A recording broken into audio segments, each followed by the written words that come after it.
Middle east में बढ़ते तनाव का असर अब सिर्फ जंग के मैदान तक सीमित नहीं रहा, बल्कि इसका असर तेल के कुओं, एयरस्पेस और पूरी दुनिया की ऊर्जा सप्लाई पर अब पड़ने लगा है। ईरान और अमेरिका इजरायल के बीच जारी सैन्य टकराव के बीच इराक के तेल क्षेत्रों से विदेशी कर्मचारियों की बड़े पैमाने पर निकासी अब शुरू हो चुकी है।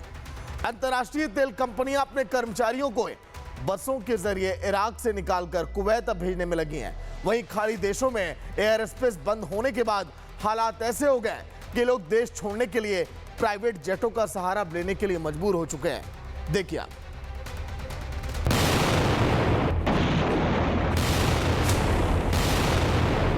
मिडिल ईस्ट में जंग की आहट अब तेल के कुओं तक पहुंच चुकी है। ईरान और अमेरिका इजरायल के बीच बढ़ते सैन्य तनाव का असर अब इराक के तेल क्षेत्रों में साफ दिखाई देने लगा है। इराक के बसरा इलाके में काम कर रहे विदेशी कर्मचारियों को अब तेजी से सुरक्षित स्थानों पर भेजा जा रहा है। अंतर्राष्ट्रीय तेल सेवा कंपनियां अपने कर्मचारियों को बसों के जरिए इराक से निकालकर कुवैत भेज रही हैं।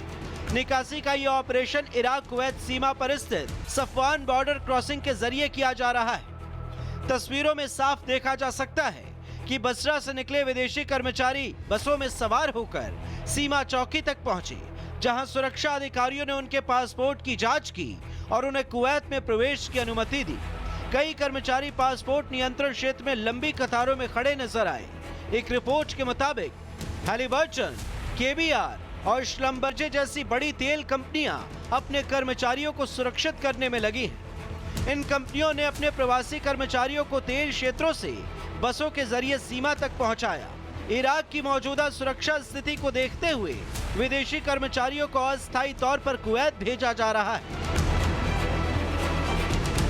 दरअसल ये फैसला ऐसे समय में लिया गया है जब हाल ही में इराक के बसरा इलाके में एक ड्रोन हमला हुआ था। सुरक्षा सूत्रों के मुताबिक इस हमले में विदेशी तेल कंपनियों के कर्मचारियों के रहने वाले परिसर को निशाना बनाया गया था। हमले के बाद अमेरिकी कंपनियों और केबीआर के कार्यालयों और गोदामों में आग लग गई थी। हालांकि इस हमले में किसी बड़े नुकसान की आधिकारिक पुष्टि नहीं हुई।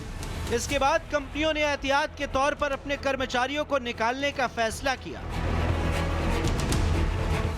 विशेषज्ञों का मानना है कि अगर मिडिल ईस्ट में संघर्ष और बढ़ता है तो इसका असर सिर्फ इराक तक सीमित नहीं रहेगा।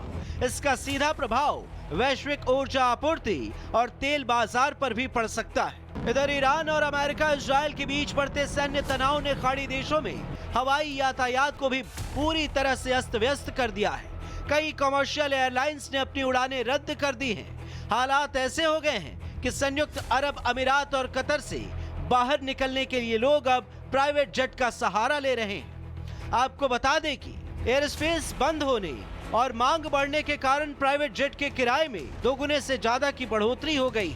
छोटे प्राइवेट जेट का किराया करीब 42 लाख से बढ़कर 84 लाख रुपए तक पहुंच गया है, जबकि बड़े प्राइवेट जेट का किराया 1 करोड़ 68 लाख रुपए तक पहुंच गया है। मतलब साफ है कि मिडिल ईस्ट में बढ़ता सैन्य तनाव अब सिर्फ जंग के मैदान तक सीमित नहीं रहा। इसका असर तेल उद्योग, हवाई यातायात और वैश्विक अर्थव्यवस्था तक दिखाई देने लगा है।